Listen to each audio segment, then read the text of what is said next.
You got out, what, 6 months ago? 6 months ago, I got out. You got Yes. out. Honestly, for me, and It's like like well, for me it was.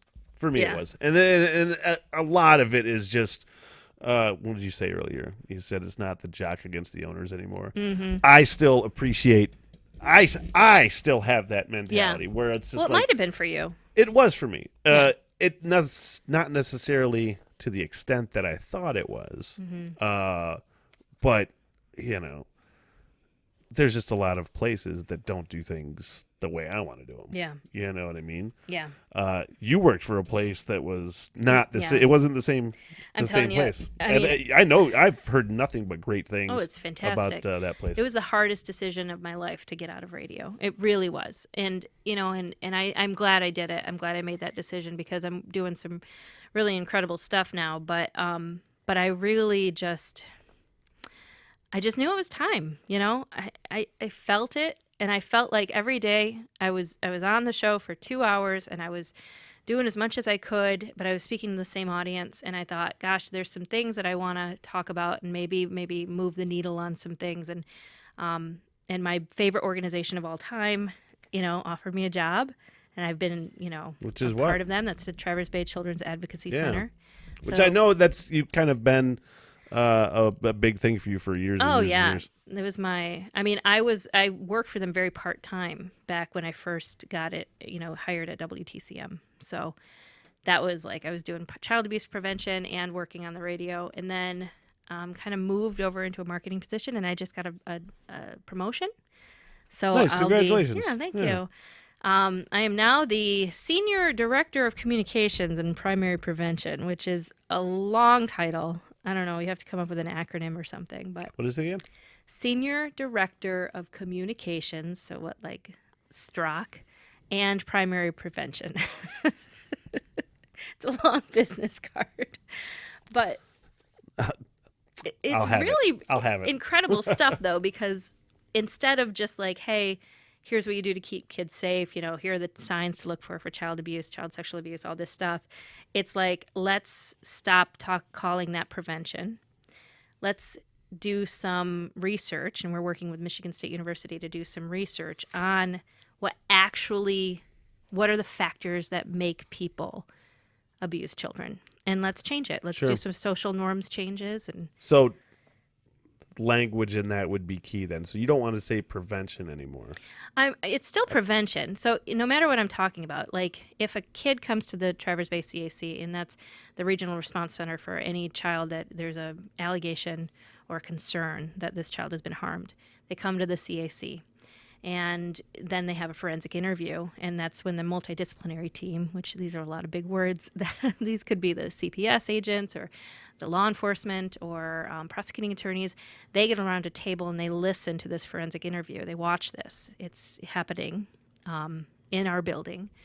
And, if a child discloses, then there's some conversations. If a child doesn't, that's the best day ever or if we find out there's nothing that's going on, it's the best day in the world.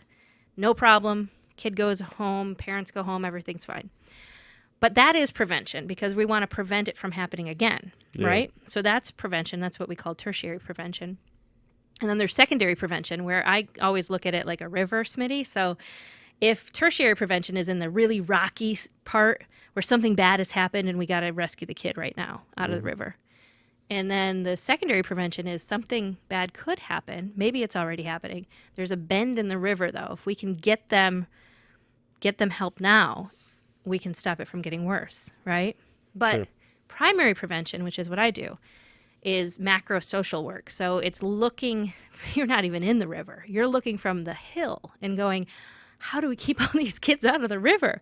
We got to do stuff. We have to, do education, and we have to get people talking about this. And we have to really address the fact that this happens so often that I think the community is at some point even subconsciously accepting it.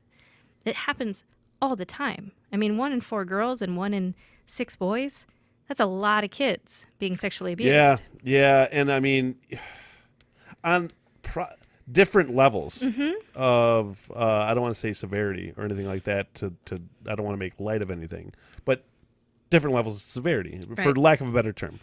All of that You, we talk about mental health all the time. We talk about this and that, and there's just so many people that have those things in them that they won't admit, that they won't let themselves think about, or whatever.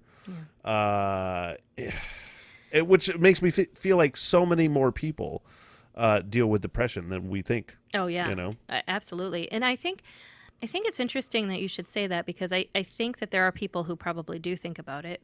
But yet it's not something. There's so many myths around, especially child sexual abuse. I mean, with physical abuse, we can see it, right? So you can see that happen. Somebody might see a child be harmed. I don't know anybody personally, or have heard of anybody who has seen a child be sexually abused other than the abuser themselves, right? So there's that aspect of it, that if you can't see it, then does it really exist? Well, it does exist. And then there's this aspect that the people who are abusing children are these stranger danger, like aqualung types that are hanging out in parks. That is not true. Like, it's not true at all. And it's happening with people and I think that's the scarier part for people, right? It's easier for someone to say, stay away from strangers. I can control that. That's fine. And you still should stay away from strangers. Like, I'm not telling everybody to go, talk to strangers, but you have to understand that the people who are abusing children most often are already in your life. They are. Yeah, I think I don't have statistics, but I mean, most kids know. Oh yeah, their abusers, especially here. Like, we did a lot of studies up here in the 6-county area in northern Michigan, and it's something like 96% know their abusers, trust their abusers, and yet I think that's the other thing about it, that I think people have this fatalist attitude that's like, nope, you're never going to change it. It's always going to be there. It's just this bad thing about humanity and society. And what we're trying to do with primary prevention is to say, no, you can change it. It's totally preventable. It's not like it's not like a tornado, right? It is. It's not born preventable. It's not born in you. No, and it's not born in you. You know what I mean? And it is not some freak of nature. It's nothing like that. It is something that you can prevent, but you're not going to prevent it really until we figure out who's doing it, why it's happening, and we start to be real about it. Like, Smitty, I was just doing some research about, and you probably remember this, because I remember this being a kid, and it's Halloween right around the corner. And in the 70s, there was this resurgence of the Candyman killer, right? And I don't know if you remember this at all, but it was it actually started from like a Dear Abby, it was some op-ed, I think, in the New York Times, where someone said, can you really trust the apple that your neighbor is giving you? What if it has a razor blade in it? And it was a rhetorical thing, right? But people took that like, oh, people are going to put razor blades in apples. And it was right around Halloween. And then something happened in Detroit, and some kid found heroin in his candy bag, allegedly. And so they said, wow, somebody is trying to drug kids, and this kid died from this heroin overdose, and this was in the 70s. And, then there was an issue like a year later in Texas, and someone called the Candyman killer. This is something that the media started, this idea, but that they laced pixie sticks with cyanide, and this little boy died. And all of these things really did happen, but the problem is the boy was poisoned by his father. That wasn't a stranger danger thing. It wasn't trick-or-treating. And the child that found the heroin was, found it in his uncle's house, not in his candy bag. So these things were started like, oh my gosh, people are trying to hurt kids, and the community responded big time. I mean, I don't know about you, but I remember taking my candy bag to hospitals to have it x-rayed. My mom would take us over to the hospital, have it x-rayed. Say what? I had never experienced that before. I did not know that you could do that. Yeah. And, I mean, communities were canceling Halloween, completely canceling trick-or-treating. There was all sorts of things that happened because the community responded. In New Jersey, they even made it a law that it was guaranteed prison time if you tampered with candy in any way. So all of this stuff happened because of these things that didn't even happen. Yeah. So that tells me, though, that the community has what it takes to It's very satanic help. panic. It is. Yeah. But if the people had that kind of response to what's happening to kids for real every day, to literally 25% of girls and 20% of boys, 18% of boys, if you had that kind of reaction, we could stop it. We need to create that reaction. Yeah, and but then again, you were talking about taking the prevention out of. Well, it's not taking prevention out, but yeah, I understand. Yeah. I don't know how you catch them young, for lack of a better term. You know what I mean? Because it develops over a period of time, I would assume. Well, in some cases, but that's the other thing. We don't know enough about the people who are doing this in general. And, I mean, a lot of the cases are not prosecuted. How much have abusers, physical, sexual, been studied psychologically? I mean, I guess I don't have any fucking answer to that. Well, not really in the way that at least in the way that we could understand more about them. To figure out, what triggers would be. And I think that's the thing, too. I mean, this is the other thing about especially sexual abuse. Like, this is something that's happening in our community. It cuts across all the boundaries. It cuts across, race and creed, and it cuts across socioeconomic. So it's not just people who live in poor neighborhoods or people with this faith or whatever. It's everywhere, including other countries. And so somebody who's being abused here in Michigan, I mean, the same kind of thing is happening in Iraq, right? So it's so universal that you would think there would be more studies about perpetrators, but the fact is not a lot of studies are done, but B, not a lot of people are prosecuted. It's just doesn't happen. Maybe it pleas out, or it gets dismissed or whatever. So you don't really know how.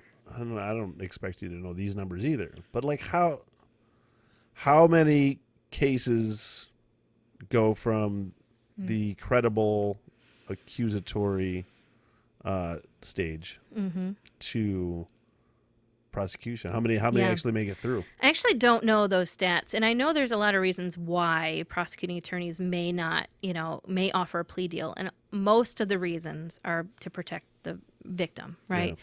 Because and I know this about me. I'm a survivor, so I was one of those people who's my perpetrator was convicted, did go to trial, but I was also older, so I was like 18 when this was going down, and that's a lot different than an 8-year-old. So there's a lot of attention to be given to prosecutors who say, I don't want to put the kid through this, because there's also this aspect too of, do you want to traumatize a kid that's already been traumatized? That's and that's something that I don't necessarily think about when I see stories with plea deals on sexual assault or sexual abuse. We're like, what plea deal? What are you talking about? You don't think about those things. Yeah. What the hell? Everything.